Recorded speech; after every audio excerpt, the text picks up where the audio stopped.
Hey, what's up, Wave boys and girls? We're back with Capcom Cup that just ended up happening this past weekend. Alright, so first and foremost, I'll call Daigo! Okay, so he lost to Kazunoko, but he got second. And this was a bracket with like Momochi in it, and every EVO winner. Luffy was there, Zayn was there. I called Daigo. I was one off.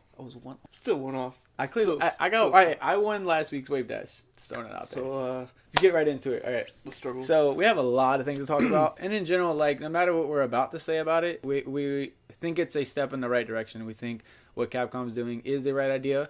We have a lot of good and a lot of bad.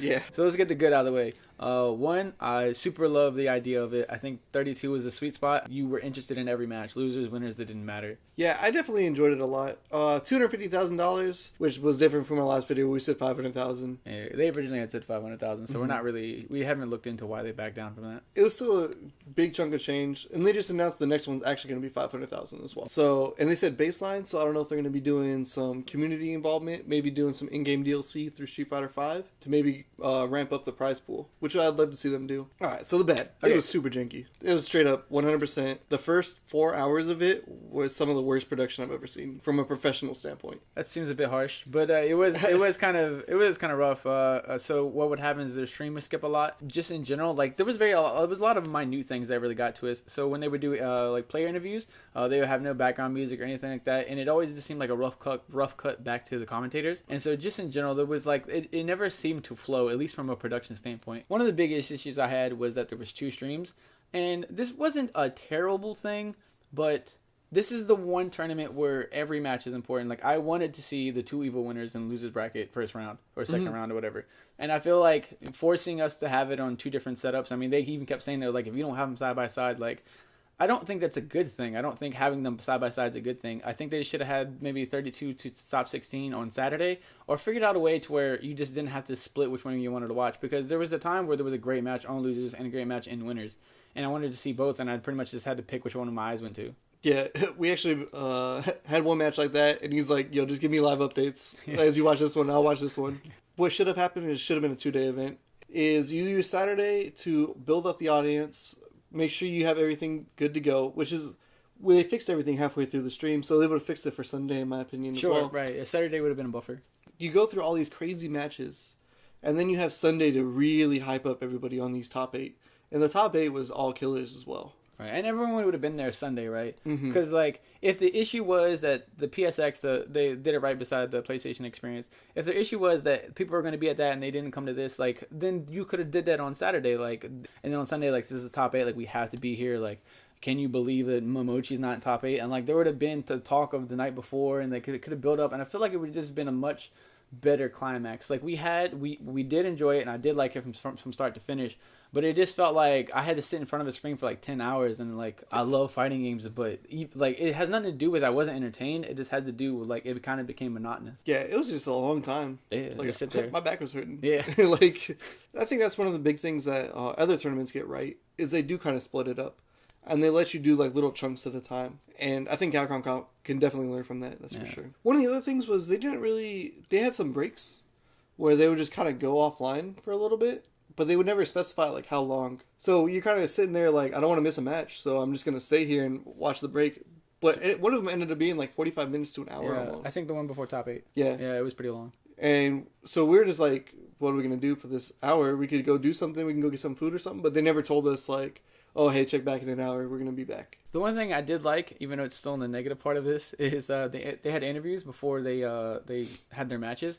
I think it would have been nice to have, like, both of them. I don't know why they only had one-sided interviews, and it was usually the one that was favorited, like the higher-ranked person had the interview. Not necessarily, but I just, why not have both? And, like, I thought it was fun to have, like, the little banter of, like, I didn't really prep for him, and the crowd would go, ooh, and he's not worth it, but why not have both? And, like, I don't know, it just could have been better, I think. What's hilarious is the interview ended up starting to become almost a curse. Yeah. Like, if you got the interview, you're going to kind of get blown up. Yeah, the first 2 were, I think, 1, and then after that, it was this landfill of, like, Evo winners.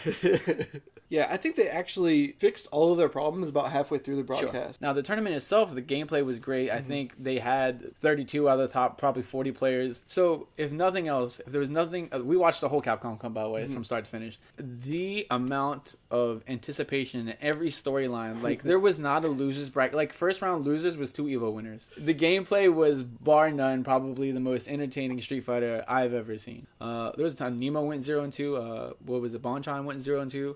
Yeah, these are big name killers that were favored to even win the whole thing. And they're just 0-2, 1-2. But yeah, it was crazy bracket. Also, something we didn't even plan for was Kioma out of Brazil. Yeah. So when they first introduced it, we knew pretty much like 28 out of the 32 names. There was like one off here and two that we didn't know, but Kioma was like one of the people who were like, why is he here? Like, and then he just ran through winners bracket. He beat out 3 big names. I want to say he took out Snake Eyes, Gamer B.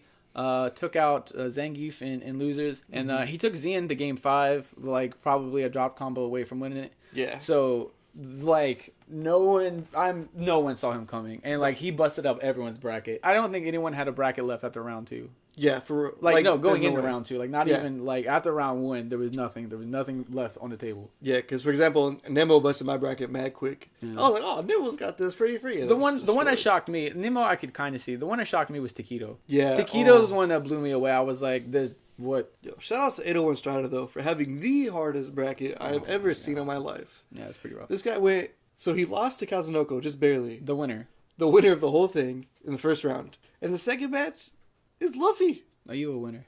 Yo, that's terrible. That's a terrible luck. The list that didn't make top 8, like they had it from 9 to 32, is insane.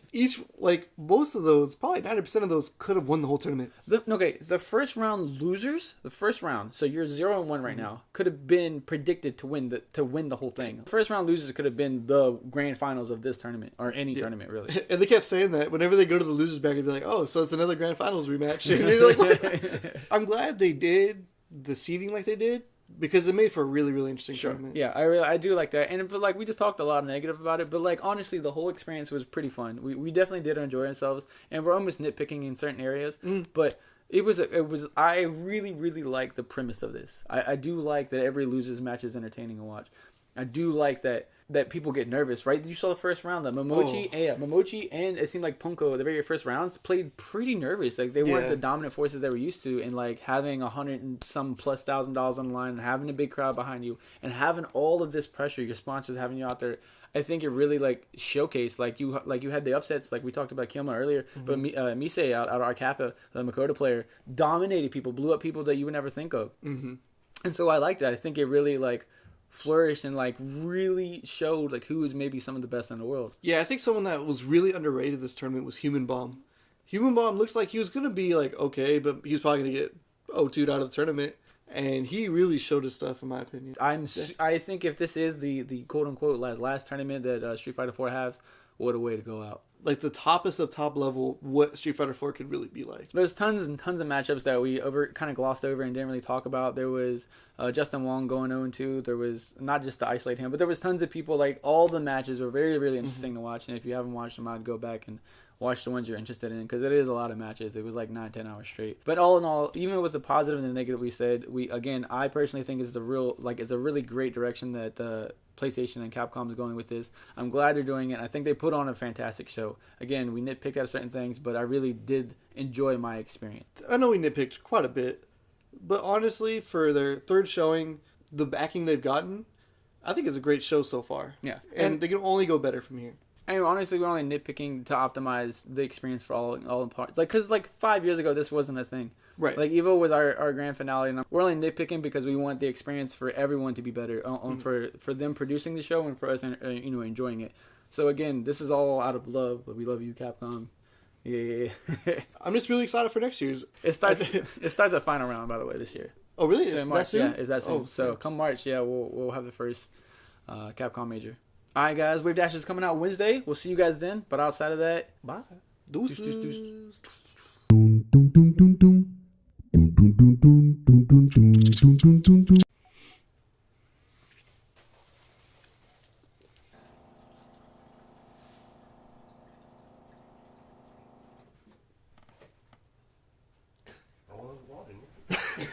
Jesus. Forever a janitor.